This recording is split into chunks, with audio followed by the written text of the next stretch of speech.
Bonjour à tous, je vous retrouve en vis-à-vis et en face à face pour le tirage de la pleine lune, donc qui a lieu vendredi 14. On va être sur une pleine lune en balance.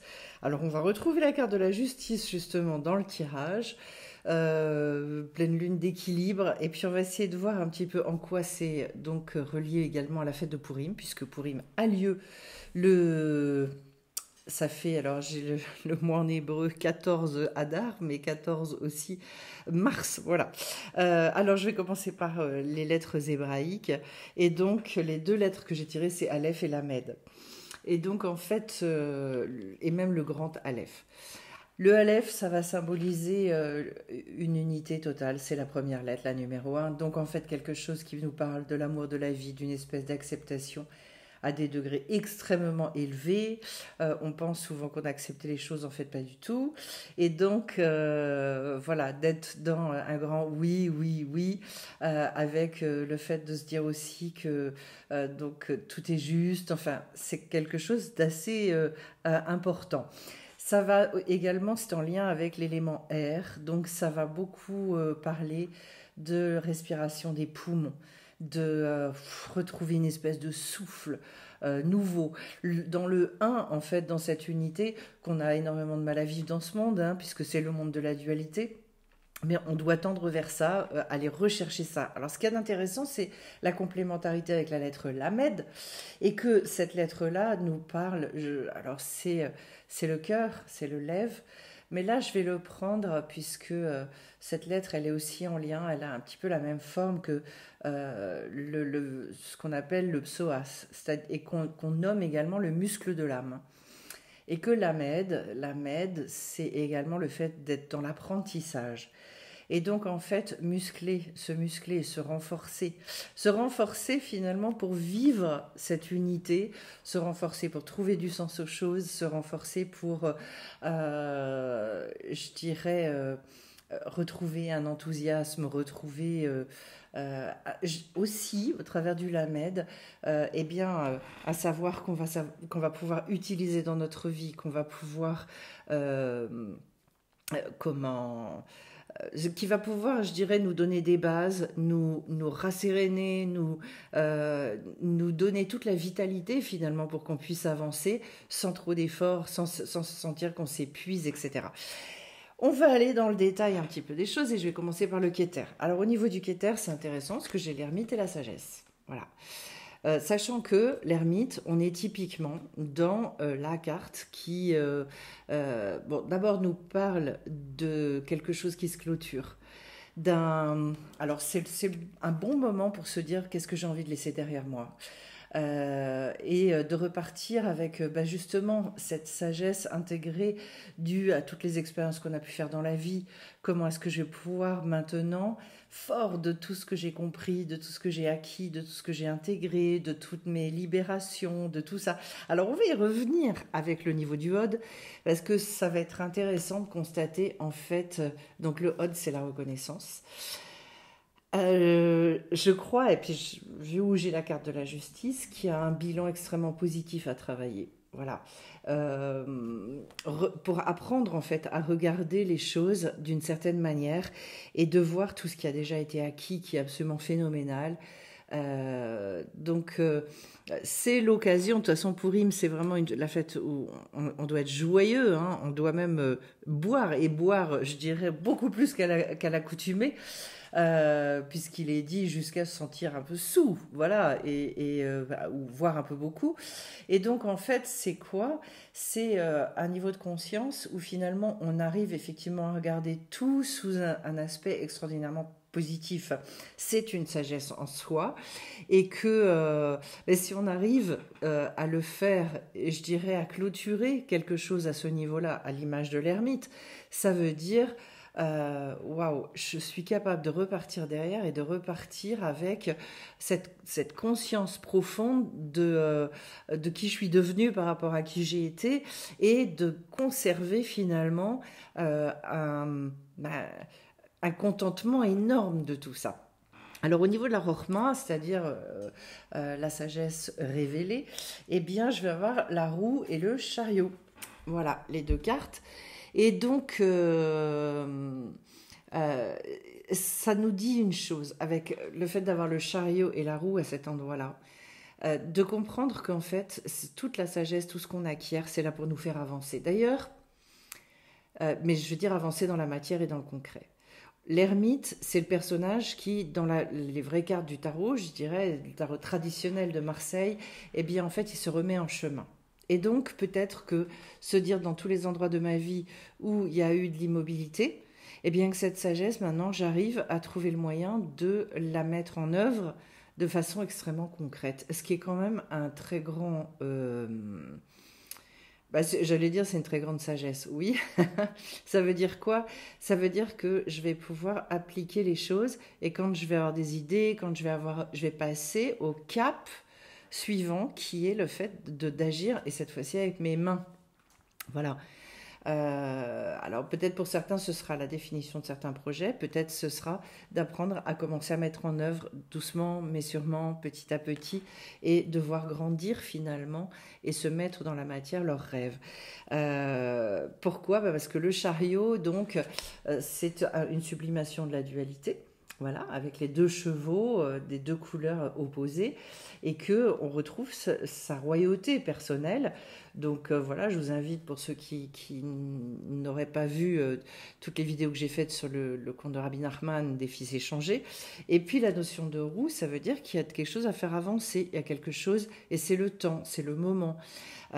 Purim, c'est une fête qui nous amène à complètement sortir de certains décrets qu'il y avait dans notre vie, de s'en réjouir énormément et de se dire là où finalement j'avais encore des zones de mort dans ma vie, cette fois-ci ça y est, je vais pouvoir véritablement accéder à quelque chose où la vie va revenir, ça va réinséminer, donc je vais pouvoir à nouveau mettre en œuvre, il va y avoir beaucoup plus de facilité, de fluidité. Voilà, peut-être de travailler avec des mots phares aussi sur ce que vous avez envie d'acquérir au travers de toute cette sagesse, c'est de se dire, maintenant que j'ai conscience de ça, j'ai envie de vivre de telle manière, à telle hauteur, etc. En face, je retrouve la Bina, c'est-à-dire comment est-ce que je vais m'approprier tout ça dans le cerveau et comment je vais réfléchir à ces choses-là. Alors là, ce sont des degrés très forts. J'ai la porte et le fou. La carte du fou, c'est la carte de l'aventurier. Donc, il va falloir oser, dans notre tête, dans notre manière de raisonner, peut-être sortir d'un côté beaucoup trop... comment est-ce que je vais dire ça? Plan-plan, un petit peu... oui, je parlais d'immobilité tout à l'heure, on peut redire ça, mais on peut dire aussi... pas assez dans le fait de vouloir tenter les choses. Donc, il y a une porte... voilà, le mot que je cherchais, c'est le mot audace. C'est-à-dire d'aller rechercher aussi une forme d'audace là-dedans pour pouvoir profiter de la vie à la hauteur de ce que nous propose le fou. Le fou, c'est celui qui a compris que la vie, c'était le chemin et qui arrête de se dire quand j'aurai ci ou quand j'aurai ça, je vais être heureux et je vais me sentir bien. Non, qui se dit c'est maintenant, là, tout de suite que j'ai besoin de vivre à cette hauteur-là. D'ailleurs, parce que ce qui va inséminer, ce qui va faire que mes réalisations, elles vont prendre une force, une forme dans la matière, eh bien, ça dépend énormément d'à partir d'où j'arrive à m'investir dans ma vie. Si je m'investis alors que je suis dans la tristesse ou si je m'investis alors que je suis dans la joie, c'est pas du tout le même résultat que je vais obtenir. Donc, je vais prendre un exemple tout bête. Il suffit de se dire, j'ai envie de créer un couple, mais en fait, je suis tout le temps moitié dépressif et pas souriant. Ça va être compliqué voilà, de créer quelque chose. Et donc, il y a là une porte à trouver. Ça veut dire qu'au niveau de la Bina, au niveau de notre tête, notre manière de raisonner, d'aller de tendre vers ça et de nettoyer tous les endroits où on se dit de toute façon c'est pas possible, de toute façon ceci. Non, faut avoir la mentalité du fou qui se dit moi je sais que je suis là pour peu de temps et qu'il faut que j'y aille et que j'en profite à fond et que j'avance vraiment. Alors au niveau du date, c'est là que je vais avoir la carte de la justice, donc qui est en lien avec la balance, qui est le signe représentatif de cette pleine lune, et j'ai avec ça l'être lumière, donc c'est quelque chose de très élevé. L'être lumière, ça va être toute cette part de nous justement qui a envie d'éclairer le monde, d'apporter des choses extraordinairement positives, de construire, etc. La carte de la justice nous montre que, parce que là on est au niveau du date, et que le date c'est la manière dont on va vivre, incarner, expérimenter les choses dans la matière. Alors, ça veut dire peut-être pour certains qu'il va y avoir du tri à faire. Ça peut être dans l'organisation de mes journées, qu'est-ce que je priorise, de repenser, de redéfinir certaines choses. Ça peut être au sein de mon entourage. Où est-ce que j'investis du temps, où est-ce que j'investis de ma personne, et où est-ce maintenant en fonction de mes objectifs, est-ce que les deux ça matche bien? Est-ce que je suis au clair par rapport à ça? Qu'est-ce que ça peut être aussi la carte de la justice, puisqu'on est toujours en recherche d'équilibre, de calmer un petit peu tout mon côté excessif et d'accepter la patience, le pas à pas, d'y aller et d'y aller avec sérénité, dans ce qu'on appelle le bitachon en hébreu, c'est-à-dire avec énormément de confiance, l'être lumière, et aussi de mettre l'être lumière en premier, c'est-à-dire, ok, le petit excité qui est en moi, et qui a tendance à me faire des bêtises, qui me fait prendre des décisions en urgence, qui fait que je m'éparpille, qui fait que tout ça, non, c'est pas celui-là qui va devoir me guider, qui va devoir me faire avancer dans mon quotidien. Voilà, l'être lumière va être celui qui va nous permettre de faire tout le travail de la carte de la justice. Alors au niveau du Chesed, maintenant je vais dans les midotes, j'ai la carte du trône, donc on va retrouver vraiment l'idée de la royauté et d'assumer son pouvoir au niveau du Chesed, qui signifie l'amour, la bonté, avec la carte de la roue de fortune. Je suis très touchée par ce degré-là. La roue de fortune est donc le degré 10, et que en fait ça va représenter une forme de perfection extrêmement élevée. Le 1, le 10, le 100, etc. Ce sont des cartes, des numéros, pardon, dans la tradition hébraïque, qui sont des numéros véritablement qui ont trait à la perfection. Et donc, la roue de fortune, ça représente quoi comme carte? Ça représente sans arrêt la tradition, ça représente le renouvellement, pas la tradition, l'évolution et le renouvellement permanent. C'est-à-dire que comme je vais imprimer quelque chose de nouveau au niveau de la roue de fortune, je vais changer de comportement, je vais tester d'autres choses, et bien du coup la vie va me répondre complètement autrement. La grande bonté, c'est donc de se dire... de s'inscrire vraiment avec un regard qui est dans une évolution terrible, et d'aller rechercher, alors ça va être quoi l'idée au niveau du trône, enfin de la roue de fortune, ça va être d'aller rechercher le trône, c'est-à-dire d'aller rechercher là où véritablement je me sens roi ou reine, là où je peux me dire j'ai quelque chose à apporter au monde, il faut que j'y aille, il faut que je fonce. Et donc comme de la bonté après vont découler toutes les choses, souvenez-vous bien de ce degré, parce que ça veut dire que tant que je me fais pas cette bonté-là, tant que je ne découvre pas un minimum, et je dirais même un maximum, d'amour pour moi-même, d'amour pour les autres, pour la vie, vivre à cette hauteur-là, ça va être compliqué, hein. Et donc, il y a là quelque chose, je dirais, à imprimer. Alors, qu'est-ce qui naît de ça, presque, on peut dire, puisqu'en fait, au niveau des sphirotes, l'énergie, elle coule comme ça, d'une sphère à l'autre. Et en face, je vais avoir la gvoura, la force, le côté rigoureux. Et là, justement, j'ai la carte de la force avec la carte de la révélation. C'est-à-dire, de ça va naître quoi? Le dévoilement de ma puissance, le dévoilement d'un renouveau possible aussi, puisque là on est sur un degré 11, c'est-à-dire quelque chose qui me permet de repartir sur un autre plan. La carte de la force, c'est également l'éradication des doutes, c'est le fait que c'est bien ma neshama, mon âme, qui dirige mon nefesh, l'âme vitale. Autrement dit, on est bien dans l'être lumière qui donne les ordres et qui est présent, même si c'est pas omniprésent parce qu'on a du mal à vivre à ce niveau-là, mais c'est bien par là que les choses, elles se gèrent, elles se créent. Et donc, il y a un dévoilement qui doit se faire à cet endroit-là. De toute façon, donc, bon, Pourim, c'est un dévoilement terrible, puisque effectivement, un des personnages phares de l'histoire de Pourim, c'est la reine Esther, et que Esther, ça veut dire cacher.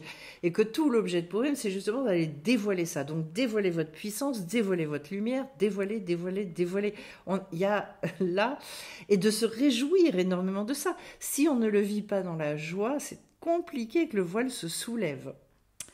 Alors, si je continue maintenant, au niveau donc de Tiferet, donc le degré de l'harmonie, le degré aussi de la vérité, eh bien, j'en arrive à la carte du pendu avec la carte de la création. Voilà, le pendu et la création. Ce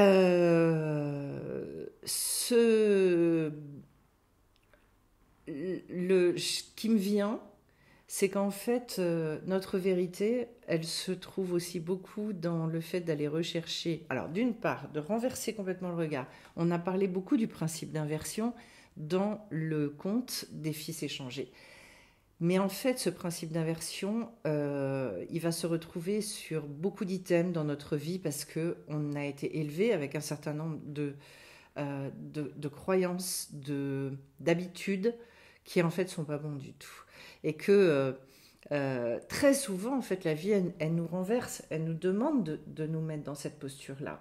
Et de le faire volontairement et d'apprendre à le faire relativement souvent quand on voit que ça coince, ça fait qu'il y a une espèce d'accélération du temps. Parce que plus ça va, plus on se libère, plus on guérit, ça va de plus en plus vite. Donc c'est nous dire, en fait, l'équilibre, il est aussi dans le fait de savoir que face au monde, vous savez, que vous devez regarder les choses en inversant, avec ce principe d'inversion, exactement comme nos yeux ont été créés d'ailleurs, puisqu'on voit tous à l'envers et que le cerveau nous remet l'image à l'endroit. Donc en fait, j'ai envie de dire, là, ce qu'on nous dit à Pourim, c'est mettez-vous dans cette posture du pendu pour retrouver ce processus extraordinairement créatif. La création, c'est quoi? C'est ce qu'on doit prolonger, nous. On participe aussi à cette évolution permanente du monde. Alors, on y participe dans le bien et dans le mal. Ça dépend de notre posture, ça dépend voilà, où on en est. Et on fait ce qu'on peut. Mais le processus créatif, c'est celui qui va permettre de construire le monde, c'est celui qui va permettre de le libérer, d'opérer les réparations, de faire advenir justement cette sortie d'esclavage, etc. C'est très beau ce tirage. Alors je continue maintenant sur des degrés qui sont extrêmement importants dans les temps qu'on vit. Le Netzar et le Hod. Donc le Netzar, c'est tout ce qui va être le fait de jamais lâcher jusqu'à obtenir la victoire. Et là, bon, je suis pas très étonnée, mais en même temps, c'est toujours étonnant. J'ai tiré la carte de la joie. Voilà. Et puis en face, j'ai l'arcane sans nom. Alors pourquoi est-ce que je dis que ces degrés-là sont très importants? Parce que comme on est dans un monde qui extérieurement, si on le regarde avec les yeux, je dirais, de tout un chacun, on peut y voir énormément de choses mauvaises, plombantes, etc. et désespérantes. Voilà. Et que c'est précisément ce qu'on nous demande d'éradiquer. On veut qu'on sorte de ça pour imprimer complètement autre chose dans le monde. Donc la joie, ben oui, à Pourim, c'est ça. À Pourim, c'est la joie. À Pourim, c'est un moment de dévoilement extraordinaire où il y a un décret qui était terrible, parce que c'était un décret de mort, et qui se transforme radicalement. C'est une espèce de sauvetage total, complet. Et donc, qu'est-ce qui nous amène finalement à ne jamais lâcher jusqu'à obtenir la victoire? C'est la joie. C'est le message qu'on nous donne, en sachant que ça passe par l'arcane sans nom, qui est ce degré d'alchimie, ce degré de résurrection, vous pouvez mettre tout ce que vous voulez, d'une espèce de renaissance où justement on se dit mais comment j'ai pu fonctionner comme ça avant? Comment tout ce qui finalement va me permettre de me nettoyer de ce qui me mène à la désespérance, de ce qui me mène à me dire non, mais il faut être réaliste, et à regarder à ce qui est possible ou pas possible, etc. Non, c'est pas du tout à ce niveau-là qu'on nous demande de vivre. C'est beaucoup, beaucoup plus enthousiasmant, je dirais, que ça. Et donc, ça veut dire qu'au niveau du Netzar, qui est une détermination extraordinaire, qui nécessite et beaucoup, beaucoup à la fois de confiance et également de émouna, de foi, c'est je lâcherai jamais. Vous savez, il y a des fois, on sent qu'on glisse, et c'est de se dire, de continuer à entendre cette petite voix, mais peu importe, dans l'extériorité des choses, oui, il semble que j'ai l'impression de glisser vers quelque chose qui me plaît pas du tout, mais au fond, je vais aller m'accrocher à cette petite flamme qui reste en moi et qui me dit, de toute façon, je lâcherai jamais, de toute façon, je lâcherai jamais. Demain est un autre jour, et demain, ça peut s'inverser complètement. Alors, en face de ça, j'ai le Hod, donc tout ce degré-là qui est extrêmement dépendant du regard qu'on porte sur la vie. Parce que c'est toute notre capacité finalement à voir la splendeur de la vie, sa beauté, à pouvoir s'émerveiller et être dans le remerciement. Alors j'ai la carte du diable avec la carte de la conscience. On est au cœur du sujet, c'est-à-dire qu'effectivement, dans l'archétype, le diable, il est là pour quoi? Il est là pour venir nous susurrer à l'oreille des choses qui éventuellement peuvent nous amener à douter, qui peuvent nous amener à désespérer, à renoncer. Et toute l'histoire, c'est de se dire, est-ce que je vais céder à ça? Ou est-ce que moi, je vais me renforcer? Est-ce que je vais devenir vraiment un gibor, une personne qui jamais, jamais ne succombe à ça. Et en tout cas, si je succombe, je sais que je vais me relever et que voilà. Donc, c'est la carte de la conscience. D'avoir conscience qu'en fait, le diable, c'est une illusion.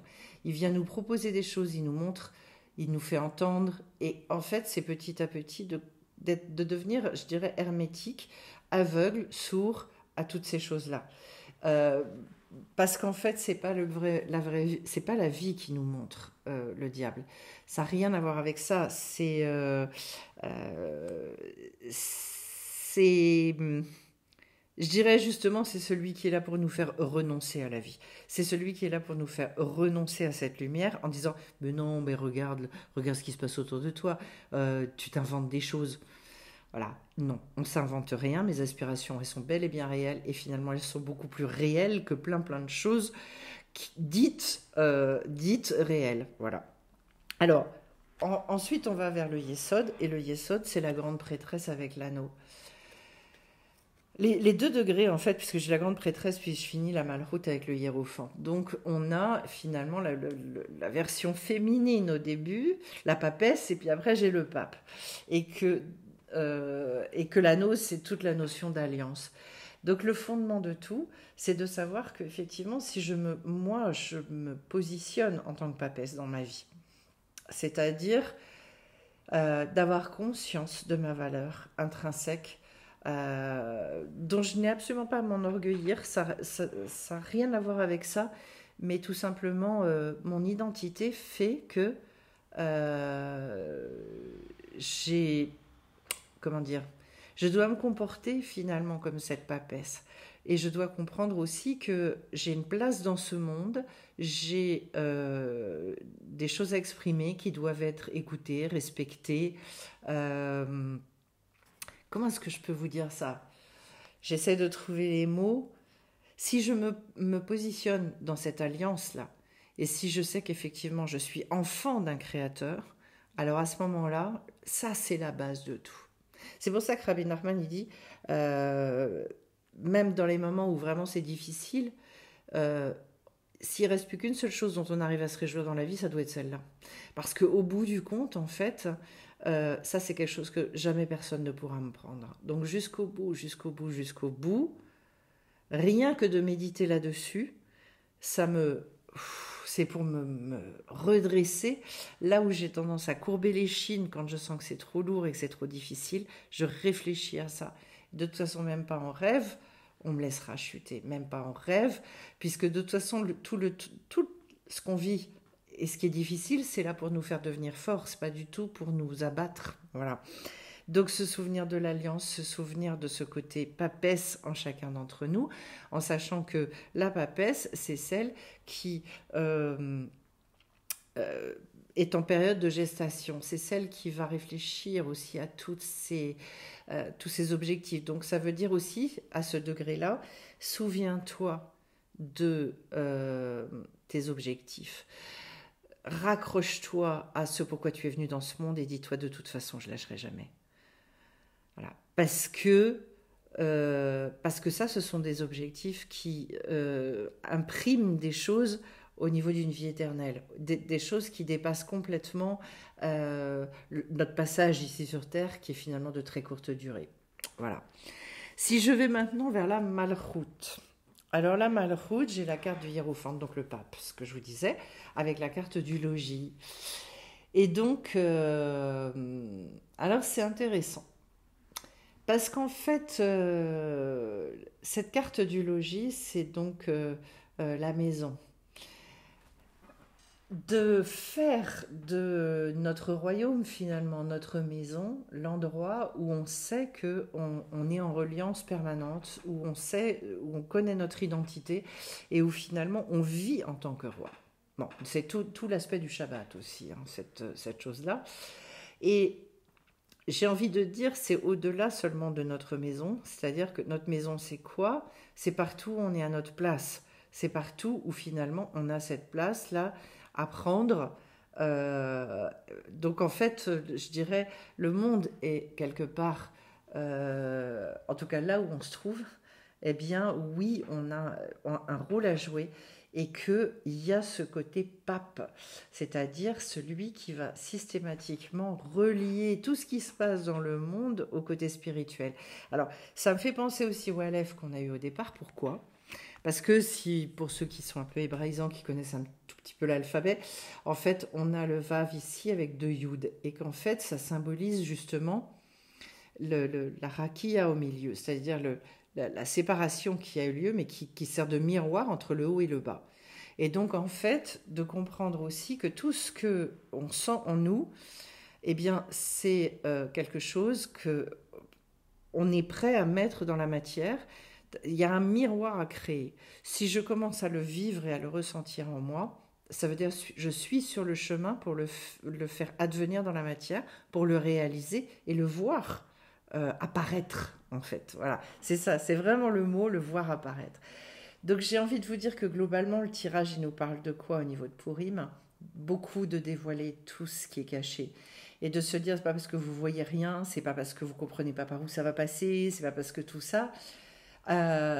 gardez vos aspirations, renforcez-vous là-dedans, cherchez des gens qui sont dans l'encouragement, ne lâchez pas, ne vous laissez pas absorber parce que y a tel et tel qui sont là. Il y aura toujours des gens qui vont vous dire ah, de toute façon tu rêves, c'est pas possible et tout. Non, voilà.